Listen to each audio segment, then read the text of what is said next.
This is Reading Explorer Foundation's Unit 1, Vocabulary and Discussion Questions. So this unit is all about mysteries, and I've linked some videos here in the document. The vocabulary starts with the first word here, interstellar. So what is interstellar? Interstellar is just going between stars. Interstellar. You're going between stars. Basically, you're traveling between different star systems, different solar systems. You could be traveling around the Milky Way galaxy. So you're going far distances. And if you remember the movie Interstellar, that's what they do. They go through different star systems to different planets. Okay, next one we have end over end. End over end I can show you here. So I have my pen, and this is one end and this is another end. If it's end over end, it means it's rotating so that each end goes over the other end. And in this chapter they talk about Oumuamua, the object floating through space, and it's going end over end in space. Asteroid is just basically a big rock in space. So there are lots of asteroids flying around, and you might know that there's the theory of the dinosaurs going extinct because an asteroid hit the Earth. Theory, fact, hypothesis. A theory is something you come up with, some idea with a lot of evidence. You have a theory that this thing happens because blah blah blah, and here's my evidence. Fact is something that is true. You have all the evidence, it's been confirmed, everyone accepts it as true. And hypothesis is something you kind of just think of. You think, okay, I think this happened. This is my hypothesis. I don't have much information or much evidence, but this is what I think. So that's your hypothesis. It's not really backed up by a lot of evidence. Phenomenon. Okay, so we have phenomenon. Phenomenon is just something strange, a strange occurrence. And I actually have an image here that I found. I think it was an ad. Yeah, there's a TV show, and it says, based on the global best-selling phenomenon. So phenomenon is something that is rare or strange and really surprising. And you can call any type of content that is really, really popular, you can call it a phenomenon. So this book was a phenomenon because it became so popular. Like, it was so amazing, and this was such a rare thing to happen. Unexpected, really unexpected. The Beatles were a pop phenomenon because they were so popular and nobody expected that. Nobody had seen that before. So phenomenon is something very rare, strange, surprising, unexpected. Abducted. Abducted is when you basically get kidnapped. So he was abducted, or what they used to say in popular culture was he was abducted by aliens. That would be the word we used a lot when we talked about getting kidnapped by aliens. You say he was abducted or she was abducted by aliens. Shooting star. Just when you see anything fly across the night sky, it's usually I think it's usually just a piece of like ice or debris in space that is just possibly skimming our atmosphere, and it's being lit up. So that's what we call a shooting star. You see that streak across the sky very quickly. You can also say someone is a shooting star. That means they're rising, they're going very high, they're going to be very famous or successful. They're a shooting star. Flying saucer is something that used to be very popular in pop culture in North America. Whenever you talked about aliens, you would maybe talk about a flying saucer, because back in the 1950s they had this idea that aliens traveled around in these kind of disc-like spaceships which look like a saucer. Like a saucer is a dish, basically. So they called it a flying saucer. Okay. Next we have anomaly. Anomaly. A strange anomaly. Anomaly is just something really, really strange. More strange than a phenomenon. It's an anomaly. It's something that shouldn't really happen. Like, I saw this strange anomaly. It's very hard to say. I saw a strange anomaly in the night sky. And that basically just means you saw something that shouldn't happen, that you think doesn't make any sense. A strange anomaly. Liftoff. Great verb here. Rockets lift off.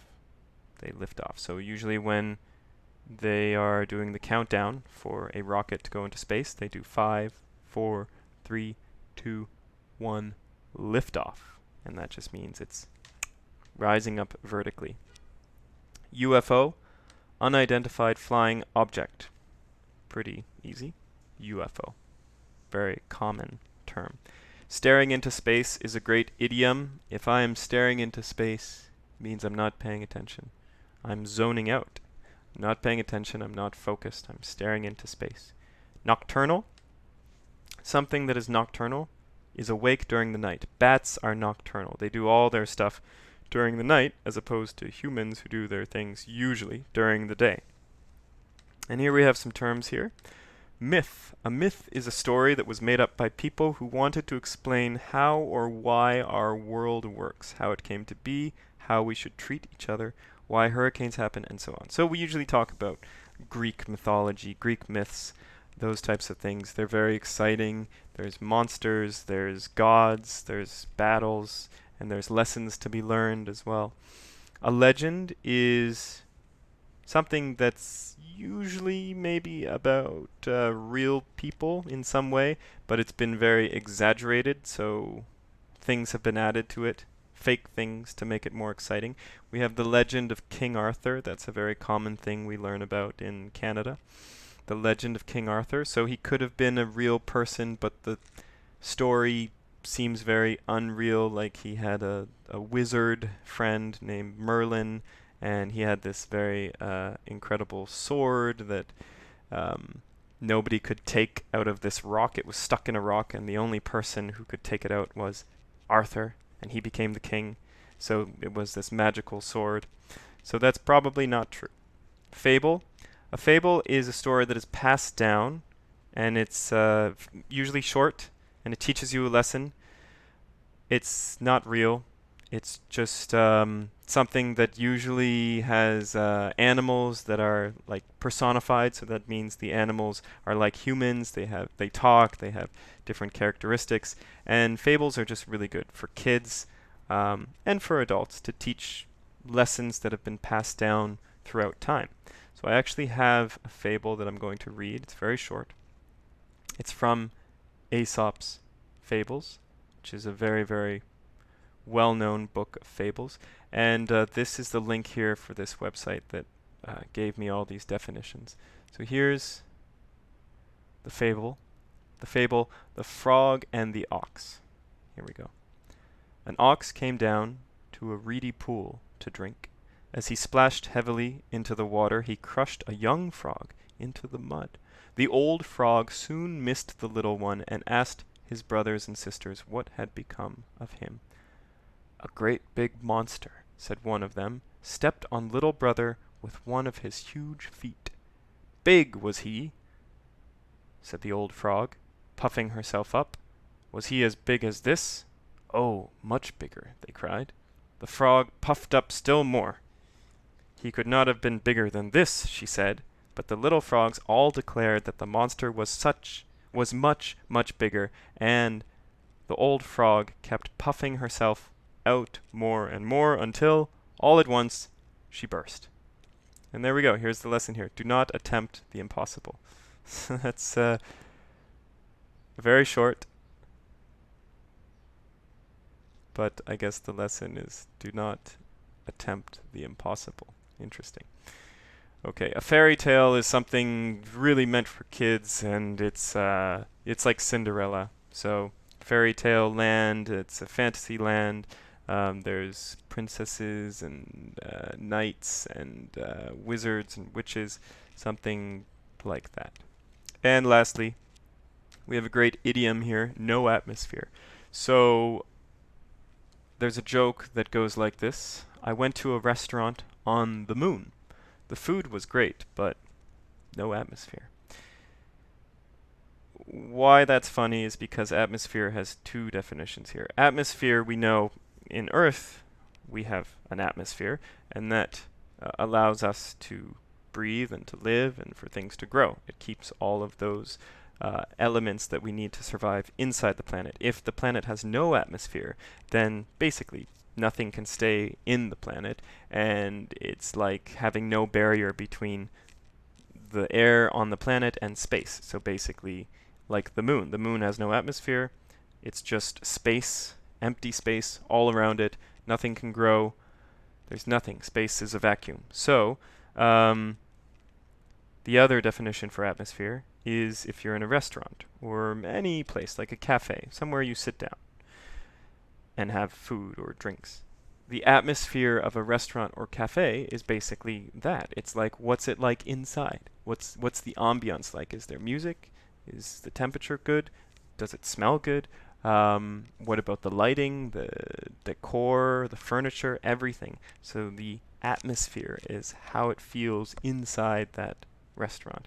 So if you say, I went to a restaurant on the moon, the food was great, but no atmosphere, you're saying, yeah, it was good, but the decor was bad, the lighting was bad, the temperature was bad, but that's funny because the Earth or the moon doesn't have any atmosphere. So there you go. Atmosphere. All right, these are some discussion questions. You can think about these. As more and more UFO sightings become common, do you think we will eventually make contact with an alien species? You can think about that. Send me a message if you have a good answer to that. Number 2, the myth of Atlantis is enticing, but probably not true. Do you know of any other myths, and do you want them to be real? Number 3, have you ever seen a UFO? Number 4, there are billions of stars in the universe. If you could, would you travel to distant solar systems? Number 5, aliens have been a part of popular culture in North America since the 50s. I should say maybe the 1950s here, just to make it clear. People were interested in Roswell and Area 51. These are places where there were supposed UFO sightings. And the idea of little green men caught on like wildfire. So I think in those days, people said they saw aliens and they looked like little green men coming out of a spaceship. Now the portrayal of aliens has changed from ferocious killers like in the Alien movies to tiny microbes that infect humans, or even looking like humans like in Men in Black. How do you think the image of aliens will change in the future? Will they be big, small, scary, cute? There you go. Do you know what a black hole is? One problem affecting the 21st century is space junk. Look at all that junk surrounding Earth. We have junk, debris, and old satellites orbiting the Earth, making space travel perilous. Do you think humans should take care of space the way they take care of the environment? And here we go, lastly. There are a lot of wild speculations that aliens built the pyramids or were in contact with ancient civilizations. Certainly, seeing a shooting star as a Neolithic hunter might make you believe in aliens, but what are your thoughts on these claims? There you go. Some questions for you. Enjoy.